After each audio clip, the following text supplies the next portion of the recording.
kapuso, this morning ato makauban na usa ka successful nga babae. Dagan kaayo siya og mga natabangan ug despite sa mga challenges nga iyahang naagian sa una, she chose to fight and help other people. Let us all welcome din sa At Home with GMA Regional TV, Ma'am Jerlyn Laglava. Good morning, Ma'am Jerlyn, and welcome to the show. How's your morning? Good morning, GMA Kapuso. Good morning, Attorney Resi. I'm good po. Among nahibalan, ma'am, no, nga nagpatukod ka og usa ka chapel sa inyong lugar. Unsa ba ang nagtulak sa imuha nga magtukod og usa ka chapel? I build a church because it's my way of giving back to the community where I grew up.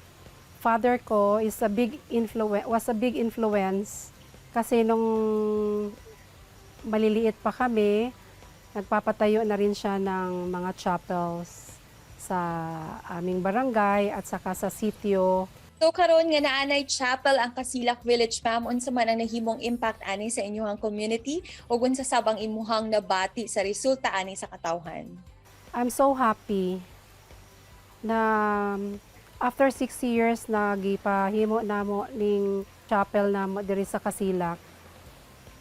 Kasi daghan na kayo nagpa-member, ka-apostolate kami og mga GKK members nga nadungagan, no, daghan kayo nagasimba o doon na pod mi mga children's choirs. Isa jud ka sa mga instrumento sab na gigamit aron matabangan ang mga residente sa inyong lugar. Gani imo sila nga gipapuyo sa imuhang lote without even asking for anything in return. Please share to us more about this, ma'am. Ang mga residente diri sa Kasilak, nagpuyo sila diri nga libre. They are about almost 200 families na ang nagpuyo diri sa amo ang lugar sa Kasilak. Wala na mo sila renta. Basta mo puyo lang sila diri o peaceful. Doon na sila yung mga CR o gi-require pod namo nga as much as possible ang ilahang balay made of concrete o yero ang atop kay malayo kami sa fire station. Do you think usa pod sa mga reasons nga nahimong successful pud ka karon kay imong pagpatukod aning simbahan? Ang pagpatukod ni aning chapel dako kay impact especially sa among family.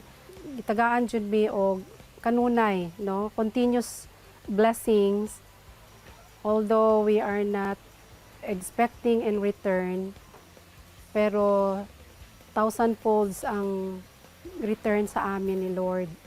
Parang likas na talaga sa iyo, ma'am, ang pagkamahinatagon o pagkamatinabangon. Unsa ba ang naga-inspire pod sa iyo, ma'am, nga himuon kining tanan?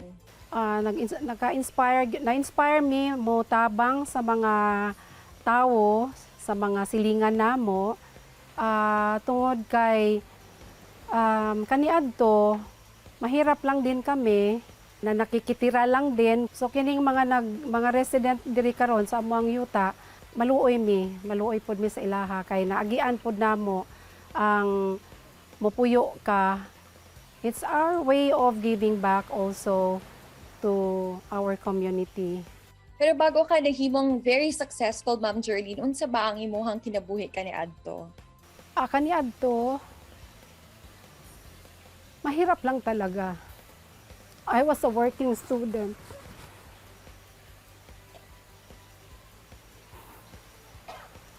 I was a working student because my parents cannot afford us to send us to school, send us to college, dapat 2 college at a time lang.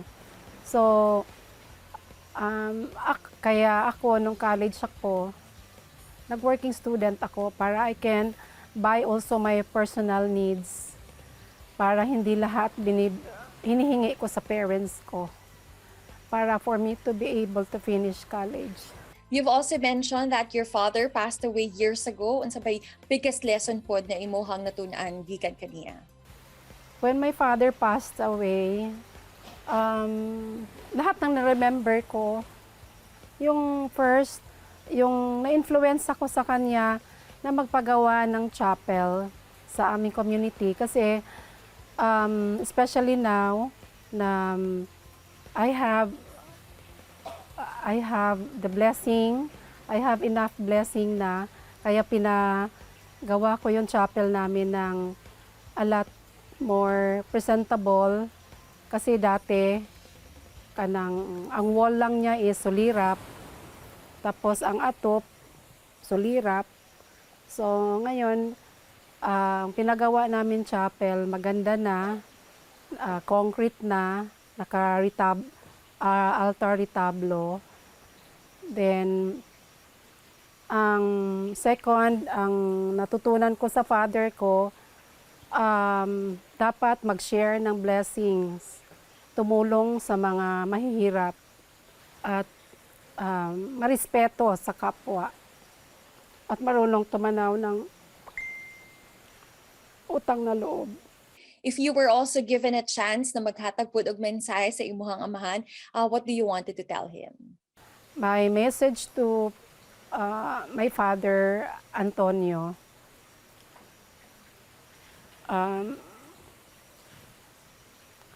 we love you, Pa.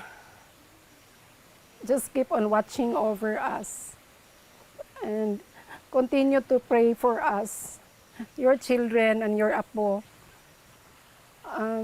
Thank you for always praying for us, and thank you for all the advices.